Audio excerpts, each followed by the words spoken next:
भौजाई के साथ में पकड़ाइल बड़ा हमार लड़की पकड़ ले बड़ी। अच्छा। वो लड़की से चकरवा घर में भौजाई के साथ में पकड़ाइल बड़ा हमार लड़की पकड़ शाम को बोल रहा है लाली लाली ऐसे से बुला रहे, कहा जाएगा ये? कोई प्रशासन सुनवाई नहीं कर रही है। इस पे प्रशासन को सुनना चाहिए, बोलना चाहिए। हम लोग अभी तक कोई भी आदमी ऐसा नहीं है कि मतलब हमारे रिलेशन से लेकर हर एक चीज कोई खाना वाना नहीं खा रहा है। दल बोलो इंद्रजीत मिश्रा जी, सजा मिलनी चाहिए और मेरा जो बन जाए उसको न्याय मिलना चाहिए, उसको हर एक चीज मिलना चाहिए। उसको घर में एक कैसे क्या रही है प्रशासन की भंजे को, आप लोग पोसिए, आप लोग छोड़िए, बिखो गाना कैसे हम लोग छोड़ देंगे? इसके उचैट पकड़ ले रहे तो उचैट पकड़लस तो ओकरा का बहुत मूली के मार मरल, मतलब पूरा देह होके करिया हो गया है। ओकरा बाद से देखी मासूम बच्चा के आखिर अब केकरा भरोसे रही। अई सवाल बनता है कि प्रशासन महोदय से, प्रशासन महोदय चूंकि इस मामला के दबाव के प्रयास कर जाता। वो देख बानी भोजपुरिया माटी के लाल, हम बानी दिलीप कुमार के अंतर्गत मुसहरी में। और ऐसा रउआ सब के बात बता दी कि अपना एगो पति ही अपना पत्नी के निर्मम हत्या कर, उहो महज एगो बुलेट खातिर, जबकि जब शादी तय भई रहे तो अपाची के पैसा दिया गई रहे। और देखी मासूम बच्चा के आखिर अब केकरा भरोसे रही। अई सवाल बनता है कि प्रशासन महोदय से, प्रशासन महोदय चूंकि इस मामला के दबाव के प्रयास कर जाता। ये पीड़ित परिवार के घरे हमनी के पहुंचल बानी, सब तमाम जानकारी लेमसन। ये लड़का के नानी बानी यहाँ के और यहाँ के मामा जी बानी। पूरा मामला का बात जाने के प्रयास करम सन। का नाम पड़ जरूर? इंदू देवी। इंदू देवी जी। ये क्या का भई रहे? फांसी के सजाए दे के मुआ दल बोलो पतिनाथ दल बड़े इंद्रजीत मिश्रा जी। शादी के बाद ये कितना साल से उनका नाम का पड़ी? आ दिन के जौन रउआ बहन के संगे जौन घटना भइल बाटे, का मामला कुल भइल रहे? बहन के शादी सब खुशी खुशी भइल रहे। कौना सन में? 2020 8 दिसंबर के शादी भइल रहे हमारा सिस्टर के। और सब कुछ सब बढ़िया से चलते रहा। 2-4 महीना मतलब बहुत अच्छा सा फैमिली सब खुशी खुशी रहे। जौन अपाची बाइक मतलब तय रहे ओके पैसा दिया, अपाची बाइक भी ले ले अपना नाम से, सब कुछ रहे। जौन भी सामान रहे वो सब चीज़ मतलब एथी रहे। बुलेट बाइक के कोनो ना रहे, मतलब एथी ना रहे कि इनके बुलेट बाइक देवे के बा। फिर 2-4 महीना बाद ही कहे लगले हमारा बुलेट बाइक चाहिए, बुलेट बाइक चाहिए। बहन से हमारा झगड़ा मार कर लगले। इनका लड़की के साथ अफेयर रहे। तो मेन बात ही रहे कि अफेयर रहे आ बुलेट बाइक के ही एगो बहाना ले रहा है कि मैंने बुलेट बाइक हमारा चाहिए। तो बहन फोन कर बार बार कह कि हमारा 2,50,000। शादी के बाद इनके रोहन में कब से परिवर्तन हो गए? 2-4 महीना बाद से इनका परिवर्तन शुरू होखे लागल। अच्छा। 2-4 महीना बाद से परिवर्तन शुरू कर लगले। झगड़ा मतलब झगड़ा झंझटी करस ओ बरा मतलब 2-4 महीना भई रहता हाथ उतना छोड़स। ये 6-7 महीना बाद एक बार हाथ छोड़ ले, इनका समझाल गइल, सबे गइल, फिर सब माहौल शांति चलते रहल। अभी ये 2 तारीख के ये लोग झगड़ा कैलो तो बहन हमार फोन कैलस कि ऐसा बात बा। मम्मी इनका कहत रहे बुलेट बाइक दो तो तारा के मुँगा देव। उनके भसुर बड़े रमंजे मिश्रा उ कहत रहे जे बुलेट बाइक ना देव तो एक तोरा लेकिन हमनी के मुँगा देम जा। तो भइल कि अबे तो मम्मी हमार कहली जी छोट मम्मी गइली हमार 10 लोग के साथ है, चाचा उचा मतलब जे भी हमार बाटे हमारे रिलेशन के लोग, मौसी उसी जे भी शादी करौले रहे सबे पहुँचल हो जा। तो जब बैठल हो तो ये लोग बैठे उठे के भी ना बोलो गाड़ी उड़ी देवे लगल। तो दुआरी पर सब मम्मी उम्मी सबे पूछल हमार जे काहे ई कुल होता है। तो कहलस कि ना जब तक बुलेट ना मिली 2,50,000 रुपया तब तक हमनी के तारा बेटी के ना रखे ना तो तारा बेटी के 10 दिन के अंदर मुँगा देव जा। 2 तारीख के मिलल। तो मम्मी हमार रो लगली, बोली कि ऐसा ना कल जाला 2,00,000-4 लाख रुपया खातिर के हत्या ना कल जाला। अगर ऐसा बात बता हमारे छोटकू फिर विदेश जीवन तो हमनी के धीरे धीरे तरुआ के हमनी के पैसा देव जाए। एगो हमारे भाई बड़े हम फिलहाल 2 साल से हम घरे बनी। लॉकडाउन में हम आई रही 2020 में, वो बेरा से हम घरे बनी। आर्थिक स्थिति बड़ा बहुत डैमेज बा। भैया हमारे एगो कमाले लंबा फैमिली बाटे, हमनी के उहे खर्चा बर्चा सब चलावल है। ओकर बाद से ई शाम के वो दिन मतलब फोन कैले कि ऐसा बात बाटे हमार बहन। हाँ फोन कैले कि ऐसा बात बा। ओकर बाद मम्मी साहब कहीं चैटिंग करते रही व्हाट्सएप। हाँ तो वो चैटिंग पढ़ रही। ऑलरेडी हमार बहन जीविका में जॉब भी करते रही है। तो उनके मतलब सैलरी वाली भी जौन चीज़ रहा, जौन चीज़ भी एने उनके पैसा अकाउंट में भी रहा। तो अकाउंट के पैसा भी लेते रहा, हर एक चीज़ करते रहा, सब ओके कोनो बात नहीं है। लेकिन जब ये लोग पूछल उछल तो ये लोग के गाड़ी गोश्त सब देवे लगल।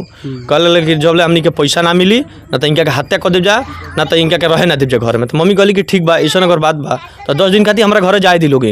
खीस आप रोडो शांत हो जाई, इनहू के शांत हो जाई, अलग आदमी रही। तो बोल ना एकरा के यही जगह यही जब मुई यही जगह के मुँह जा, ना तो तू लोग 10 दिन के अंदर हमनी के पैसा दे दलो।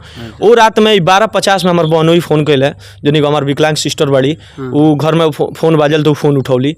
बोला वो बोलता रहे कि मतलब हमरा कुछ ना होई तो ये बोले कि काहे झगड़ा वगैरह करते रहते नीलो वो बड़ा केवी ना बुझले रहे कि हमारी बहन के हत्या कर दिले बड़े तो हमारे घर के लोग कहे कि मैंने सबे उठ के बैठ गए कल जे काहे यहाँ झगड़ा करते लोग कि कुछ ना होई ओकरो कुछ ना होई रो कुछ ना होई चुपचाप रही लोग अगर नहीं खेती हो तो ओकरा के भेजवा दी ए जे रही 10 दिन ओकर बाद से सबे मैंने यह बात कहल तो कहते रहे कि ना वो तो फांसी लगा के मर गई बड़ी उ कहते रहे फांसी लगा के मर गई बड़ी फिर एथी कर जब मम्मी उम्मी सबे हमारे सुनल तो जे हमारे मौसी शादी करावल हमारे मौसी के लड़का जिन रहा है उ सबे हमारा गइल हमारे रिलेशन के जे भी बा उ सबे गइल हो जा ओ जा गइल तो देखता कि ओकरा बाद ये लोग पहुंचे के पहले उ थाना में आके हाजिर हो गई रहा है और 4 दिन पहले 1 हफ्ता पहले 10 दिन पहले 3-4 दिन उनके जौन दियादिन बालू केहू 10 दिन पहले केहू 4 दिन पहले केहू 1 हफ्ता पहले अपना मायके केहू बाहर केहू बेंगलोर मतलब एंगा कह के सबे हट गए रहा प्लानिंग के तौर पहले कुर्सी के सहारा बा उजा 4 गो कुर्सी के सहारा बा ओके हम आपके वीडियो भी दे देब आ ओ बांस में लटकावल बा जाना बांस में 14 से 15 केजी का अगर वेट लटकावल जाए तो बांस टूट के गिर जाई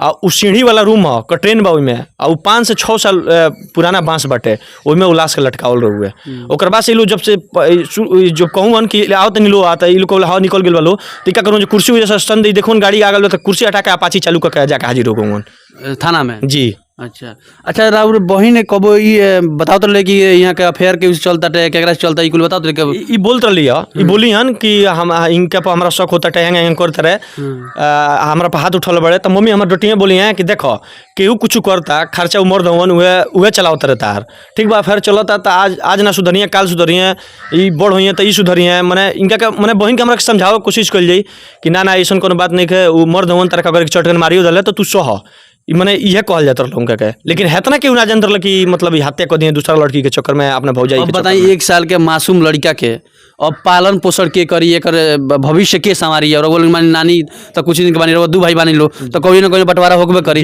आखिर अब एक भविष्य के जिम्मेदारी के भविष्य के संवारी थाना प्रशासन से गुहार हमारे घर के लोग गए तो करुए तो थाना प्रशासन मिथिलेश कुमार पांडे जी जिन बनी वहाँ के कहते नहीं जे जल्दी से जल्दी एजा सजा लोगिन एजा कोनो मतलब इथी नहीं है घुड़की धमकी देता नहीं हाँ घुड़की धमकी मतलब वो आगे पीछे ताक के वहाँ के बोलते हैं कि जल्दी से जल्दी एजा सजा लोगिन लड़का के फिर में तुला गल बड़ू लोगिन जा जैसा थाना पर से जा जल्दी जा ऐसा बात होता है अभी कोनो कार्रवाई नहीं होत केहू के गिरफ्तारी नहीं भइल जे सिलेंडर मैंने हमारे वन हत्या करके सिलेंडर के बड़े उन्हीं का मतलब जहाँ तक सुने में आता कि चलान भइल बा नहीं भइल कटे हाजत से हटा भी दियल गए हुए उनका क्या पता ना चलान कइल बा आ कि कहीं उनका राखल बा पैसा के तहत उनका के छोड़ दियल जाई प्राथमिक चीज दर्ज भइल बा में कौना आदमी के नाम बढ़ा उनका फैमिली के बात रहे बस उनका फैमिली के जे भी उनके दियादिन बा उनके दियादिन भी हाथ चलोल रहे लो उनके भसुर भी अभद्र गाली उनका दिल रहे वही लोग पे मतलब उनका फैमिली जे प्रताड़ित कइले बा केहू मतलब ऐसा नहीं है जे मन निर्दोष आदमी कोई में नहीं फंसावल गई केहू निर्दोष आदमी समझ कोनो मतलब नहीं है फैमिली वाला जो टॉर्चर कैले हमारा बहन के उन्हीं के फंसावल गई बेटा आगे उच्च अधिकारी लोग से और मांग कर रही चूंकि अब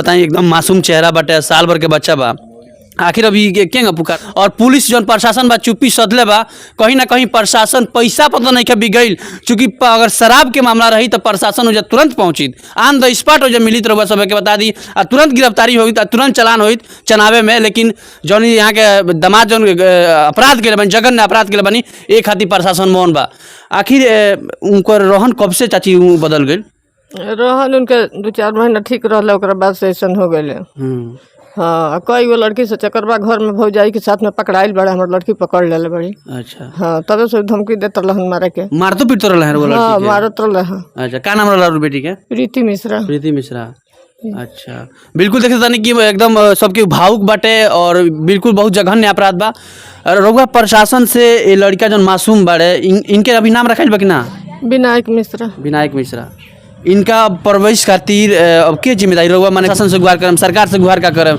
जहाँ दहेज प्रथा कहल जाता कि बेटी बचाओ बेटी पढ़ाओ आ बिहार में दहेज प्रथा बंद बाटे आ वोजन आज प्रशासन तो हमको भगा दिए हैं हम बोले हैं जितना हम सामान दिए हैं दहेज दिए हैं गहना दिए हैं जब हमारे लड़की मर गई तो वापस करवा दीजिए तो जाओ लड़की मर गई तो सब सामान खत्म जो अपने घर के भी हम गहना दिए हैं रखने के लिए कागज पत्र भी दिए हैं उसका जो पैसा जमा करी है उसका भी कागज है कुछ भी नहीं कार्रवाई कर रहे हैं प्रशासन भगा देता थाना में से हाँ जी बिल्कुल देख सकता नहीं कि कटिया थाना के जब थाना प्रभारी महोदय बानी यहाँ लोग जब अपन मामला के समस्या के जब रखत लोग कि हमने के जौन बिखो जौन दिल रही सबके समाधान करा जाता कि ये बालक के परवरिश कल जा लेकिन थाना प्रभारी यहाँ लोग के भगा देते और घुड़की धमकी भी दे रहा बानी तो वीडियो के लगातार शेयर करी ताकि थाना प्रभारी महोदय से लेकर के ये जगह डीएम जनरल किशोर चौधरी बानी वहाँ के लगे बात पहुँचो और इस समस्या के समाधान हो और ये जो अपराध के जगह पर उचित कार्रवाई मिले। बाकी सभी दर्शक बंधु से नहीं हो रहा, बाकी वीडियो के लगातार शेयर करी। लोग हम प्रशासन से यही करेंगे, उनको कड़ी से कड़ी सजा मिलनी चाहिए और मेरा जो भंजा है उसको न्याय मिलना चाहिए, उसको हर एक चीज मिलना चाहिए। उसको घर में एक कैसे क्या ये प्रशासन की भंजा को आप लोग पोसिए, आप लोग छोड़िए, बिखो गाना कैसे हम लोग छोड़ देंगे।